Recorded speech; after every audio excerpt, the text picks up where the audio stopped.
Welcome to Rock and Roll Travelogue. I'm your buddy Bob, and we're on the road. We're in search of the musical acts of the 1950s to 1990s. And today we're in the Twin Cities of Minneapolis, St. Paul. You know, when I think of Minneapolis musically, it comes down to Bob Dylan and Prince. You remember we visited Dylan's childhood towns of Duluth and Hibbing, Minnesota in the last Rock and Roll Travelogue. In 1960, he came to school at the University of Minnesota in Minneapolis. He stayed there about a year and then, of course, went on to New York, where he achieved stardom. Well, here at 5th and Hennepin in downtown Minneapolis is a 5-story tall Dylan mural that represents the various stages of his career that, of course, continues to this day. Brazilian Eduardo Cobra created this in 2015. It's in the Minneapolis Theater District.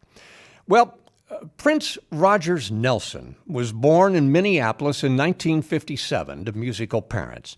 He became known to the world as Prince, and this is a 100-foot-tall mural at 101 North 9th Street in downtown Minneapolis. The mural is of Prince. It depicts his Purple Rain days. You might remember there was a time during a conflict with his record company when Prince wanted to be known as the artist formerly known as Prince, or TAFKAP. Speaking of Purple Rain, here's the house at 3420 Snelling in Minneapolis. It's known as the Purple Rain House from his 1984 movie of the same name.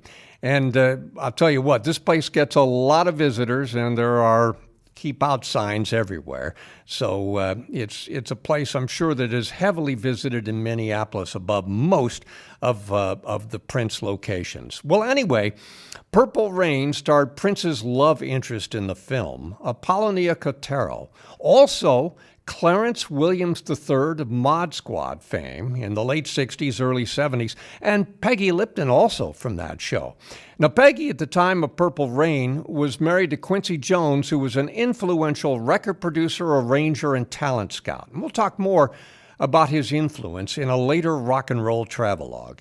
Quincy and Peggy, by the way, are the parents of actress Rashida Jones. And now back to Purple Rain. And the famous line of Prince's to Apollonia, "For starters, you have to purify yourself in the waters of Lake Minnetonka." Well, here is Lake Minnetonka from the town of Wayzata near Minneapolis.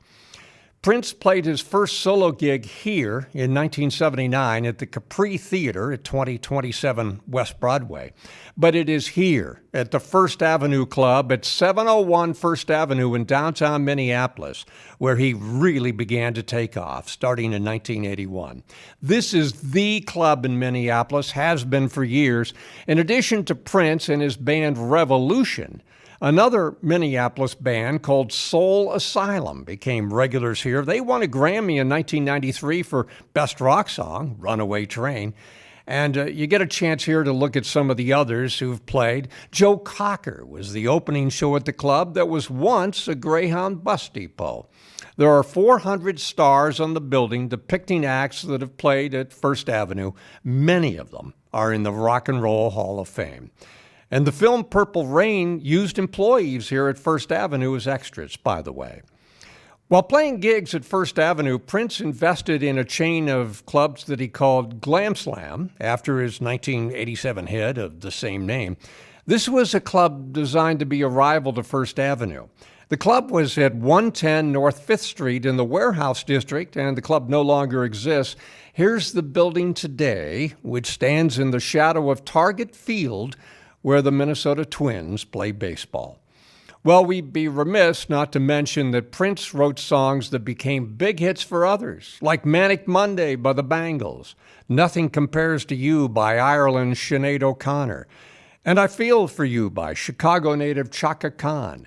Sheila E. and Sheena Easton also had hits on Prince compositions.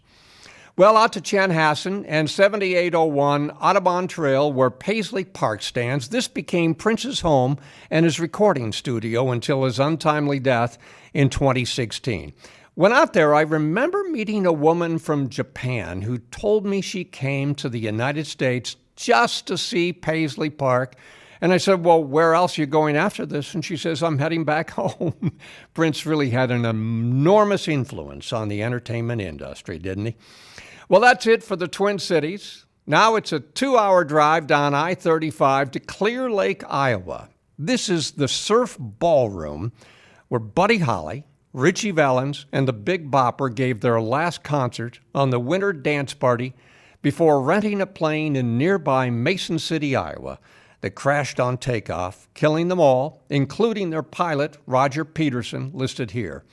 This was on February 3rd, 1959, the day the music died, as Don McLean crooned in his iconic American Pie in 1972. Here's Buddy Holly Place next to the Surf Ballroom in Clear Lake. And the show that they were flying to in Moorhead, Minnesota, went on as planned the next night with a teenager named Bobby Valine, who called himself Bobby V on stage, and also the show's performers who didn't fly that faithful flight, including Waylon Jennings and Dion and the Belmonts. I met Bobby V after a show he did at a club in Cleveland in 1973. Here I am with Bobby, and I remember leaving the club and finding out that well-known 50s and early 60s writer and singer, and later member of the Rock and Roll Hall of Fame, Bobby Darin, had just died, age 37. Bobby had big hits on Splish Splash, Dream Lover, Mac the Knife. Well, it's time for me to bounce. Another rock and roll travelogue comes up soon, so until then, this is your buddy Bob saying good heart and stout luck.